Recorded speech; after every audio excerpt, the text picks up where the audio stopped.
Hi, I'm Dawn Bowerman. Welcome. I'm here at Sounds for Life with Dr. Ramona Stein again, and today we're going to be talking about what to look for hearing loss. So I want to welcome Dr. Stein. Thank you for having us again. Thank you. So last week we talked a little bit about your office and the expectations and your background and how you got into audiology. What I'd like to do today is I've read an article and it talks about people who have hearing loss really aren't ready to accept it right away. And usually there's signs and symptoms that their families see but aren't aware that it could be due to a hearing loss. Could you tell me a little bit about what some families should be looking for or what things might change? Sure. On average, it takes people 7 years from the time that they're diagnosed with a hearing loss to actually take action and do something about it. So that's the magic number that we work with all the time as audiologists.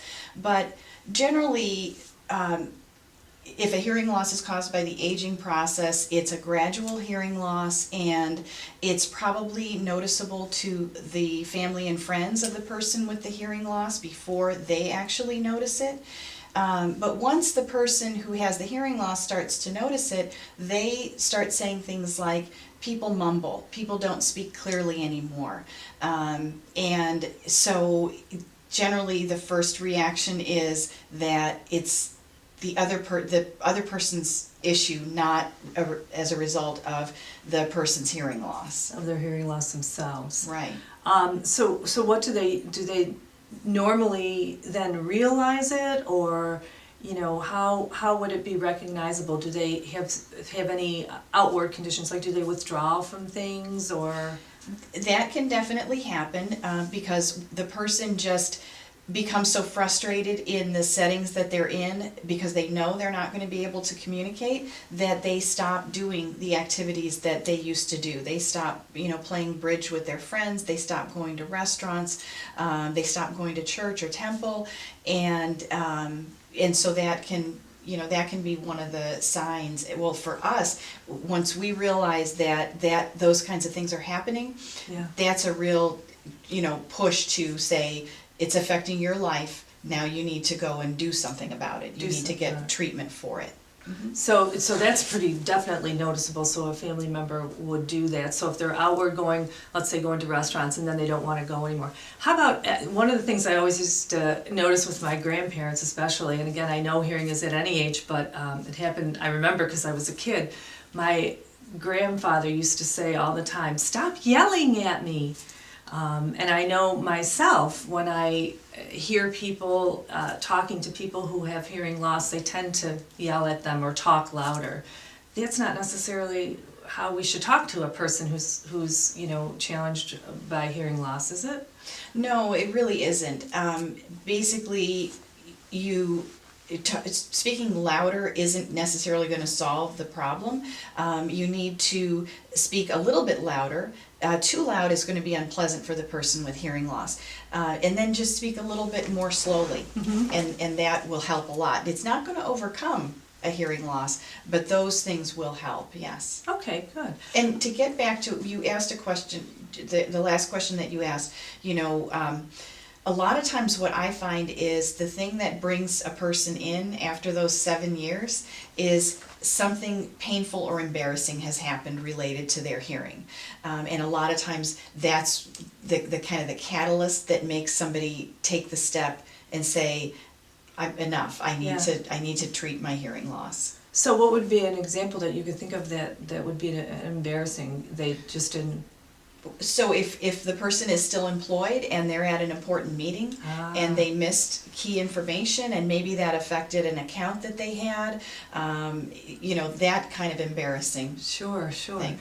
I think the part of it is just missing out in life in general, the sounds of birds and things like that. I know recently on the internet I saw a small child that got which is different than a hearing aid, a cochlear implant, but she heard for the first time, and the expression on her face, I bet you see that a lot. Yes, and I don't work with cochlear implants here, but I have worked with them in the past, and it's very rewarding, and to see people's faces, the parents' faces when Yeah, the yeah. child recognizes their voice or hears their voice for the first time. It's very rewarding. Yeah, and I'm sure it's the same even when you get a hearing aid, hearing different sounds for the first time. Definitely. You know, things like the air conditioner. I remember sitting with a patient once in a audiologist's office, and after that patient got their hearing aids in, they looked and said, "What is that sound?"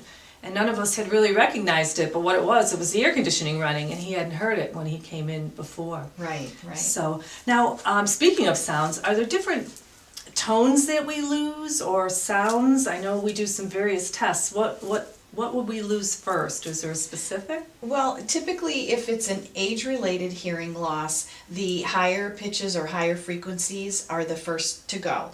And then the lower or mid pitches kind of, as time goes by, become affected also. So like a woman's voice. Yes, so the higher pitched voices, women, children, grandchildren, and the important thing about that high frequency hearing loss is that the person is actually missing the parts of speech that make speech intelligible. So they're missing the consonant sounds, and they might hear most of what's being said, but they miss plurals, they miss, certain key sounds that, and that goes back to the embarrassment piece. You heard most of what's said, but you didn't hear everything, and so that sets you up for misinterpretation. Sure, so there's two things out of there. One, all those gentlemen out there that their wives think they're ignoring them, they probably just aren't hearing them. And the second thing, when you bring that bread home instead of something else, that's probably part of it. Right. So, again, that's the importance of having your hearing tested on a regular basis, I think. I really appreciate you giving us this information. I look forward next week to getting some more. And talking about some different topics. We did get some feedback last week, and our audience was very excited to be able to ask questions. So once we start those questions coming in, we'll really be able to kind of drill down.